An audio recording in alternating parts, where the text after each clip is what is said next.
Kape Bukel siya is Ilocano word, ibig sabihin buto, bilog. So ito po ay salitang Ilocano. So ito po ay nagsimula ang Kape Bukel ng March 2022. So after ng pandemic.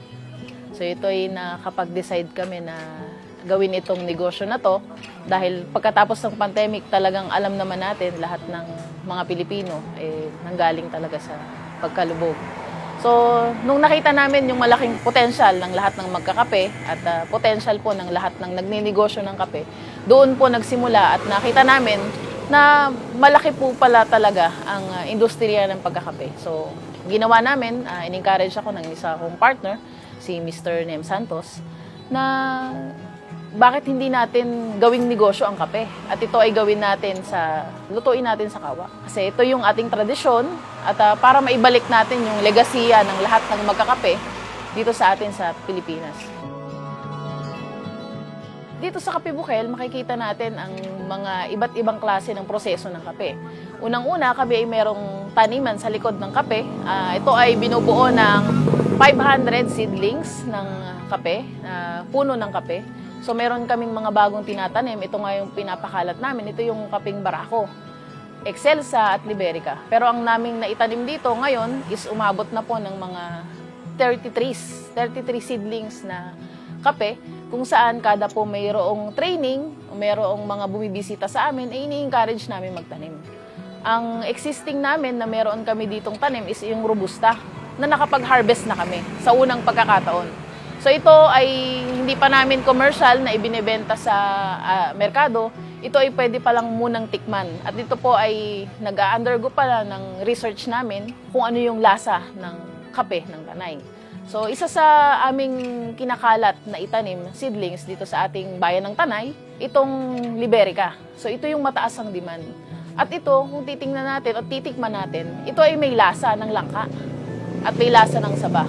So ito yung pinagmamalaki namin at ito yung pinroseso ng Kape Bukel at meron kaming maliit na proseso ng kape dito kung saan yung kape is pagka-harvest po namin, pagka-pitas namin, ito ay aming hinuhugasang mabuti and then meron kaming biladan sa likuran na kung saan may capacity po siya ng 30 kilograms ng fresh cherries. So, nakatatlong harvest na po kami at nakatatlong beses na po kami nakapagbilad. In fact, meron pa ngayon na natitira po na huling process na po ng kape namin. Ang aming process dito sa Tanay na gagawin naming signature process is ito po yung honey process. Kami po ay nagkakandak ng mga trainings kung saan ako po ay kabilang po sa Farm to Cup Philippines, Vera Coffee. So ito po yung mga partners namin kung saan nag-train po kami sa iba't ibang parte ng Pilipinas at yung po mga tinitrain namin ng mga farmer, kinukuha po namin yung mga harvest nila. At ito po yung isinusupply namin sa mga coffee shop at bilang pagkilala po sa mga farmer natin, inilalagay po namin yung label ng pangalan ng farm doon po sa aming mga packaging. Malaki po yung pagkakaiba nila. Talagang iba po yung lasa na sarap na ibinibigay po ng kape na ginawa po sa makina. At meron din pong sariling lasa na ibinibigay na gawa po sa kawa. Kung atin pong makita yung pagkakaiba, so meron po silang tinatawag na mga aroma, mga flavor notes po na nalalasahan po natin sa ating kape gamit po sa makina. Pero ito pong sa kawa, at very distinct po talaga yung lasa po sa kawa. Ito po yung tinatawag na smoky flavor. Ano po? So yan po talaga. Kumbaga po kung meron tayong pritong isda at saka tinapa, ganun po yung pagkakaiba nila.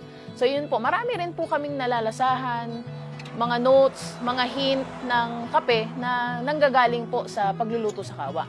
Sa kawa po is open po kasi siya. Compare mo sa makina, siya po ay kulong, sa kawa po siya po ay open. So naaalis po yung mga ibang lasa, ibang amoy, so na hindi maganda sa kape.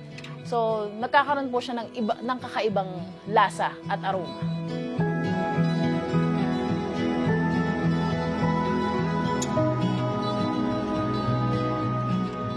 Kayo po ay iniimbitahan ko po na pasyalan nyo po o bisitahin nyo po ang Kape Bukel. Dito po sa Kape Bukel, makabibili po kayo ng mga iba't ibang klase na nanggagaling po ito sa iba't ibang parte ng Pilipinas. Makita nyo po, ito pala yung mga hard work ng ating mga farmer. So kami po is located at kilometer 56, Marilaki Highway. kainan ni Haring Solomon. Haring Solomon, kalapit po namin ang Sierra Madre Hotel. Ito po ay along Barangay Sampaloc, Tanay Rizal. So inaanyayahan po namin kayo, pwede nyo pong masaksihan dito yung aming maliit na taniman ng kape, proseso ng kape, kung paano po binabayo ang kape, paano po niluluto ang kape, at syempre, paano natin matitikman kung hindi natin ibubrew. Gamit po ang takore. Ang traditional po, lahat po ng traditional na klase na tungkol sa kape nung ating sinauna is makikita nyo po rito. Gumagamit po kami ng takore, ng lusa, ito po yung kapihan nung araw. So makikita nyo po lahat dito. So iniimbitahan ko po kayo lahat, bisitahin nyo po kami at sabi ko po sa inyo, talagang mapapawaw kayo sa sarap.